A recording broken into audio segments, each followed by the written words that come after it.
Vote গ্রহণ শেষে আমার এই কেন্দ্রের মোট ছাত্রী সংখ্যা ছিল ৬,৫৬৫, সেখান থেকে অলমোস্ট ৬৯% ভোট কাস্ট হয়েছে।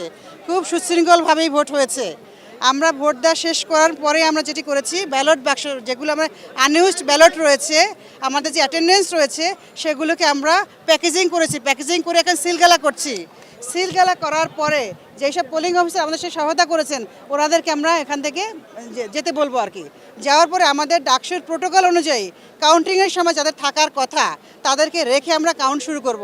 তা আমাদের এই কাউন্টিংয়ে আপনারাও থাকবেন, বা যেহেতু এত সংখ্যক সবাইকে আমি রাখতে পারবো না, না রাখতে পারার কারণে এই যে বাইরে একটা এলইডি আমরা স্ক্রিন দিয়েছি, সেই স্ক্রিনে আপনারা সবাই দেখতে পারবেন, আর কয়েকজন ঢুকতে পারবেন। কারা ঢুকতে পারবেন সেটা আমরা এখন বলে ঢুকাবো। একটা অভিযোগ পেয়েছি, একটি যে ব্যালটের অভিযোগ, সেটা আমরা সেন্ট্রালি পাঠিয়েছি। সিসি ক্যামেরা ওনারা দেখছেন, দেখে বলেছেন সেন্ট্রাল থেকে ওনারা ব্রিফ করবেন সেই বিষয়ে। সব সেন্টারের কিন্তু আপনারা কাউন্টিং একসাথে পাবেন না। আমার সেন্টারটা অনেক বড়, অনেক ছাত্রী, অলমোস্ট প্রায় 20,000-এর মতো পেজ হবে। 1, 2, 3, 4, 5 করে আমি সেটাকে ভাগ করব।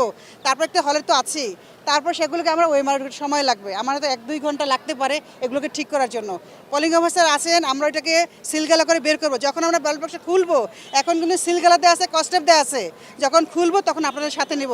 শুধু আপনারা না, আমরা থাকবো, পোলিং এজেন্ট থাকবেন, ক্যান্ডিডেটের পক্ষ থেকে পোলিং এজেন্ট থাকবেন, সাংবাদিক ভাই বোনেরা থাকবেন, আমার পর্যবেক্ষক থাকবেন, যেই হলের প্রবেশ থাকবেন, বিএনসিসির মেয়েরা থাকবে, সহায়তা করে সবাই থাকবেন।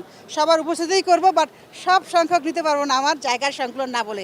আপনাদের বাকিদের জন্য আমরা এলইডি রেখেছি। সবাই সহযোগিতা করবেন। অনেক ধন্যবাদ।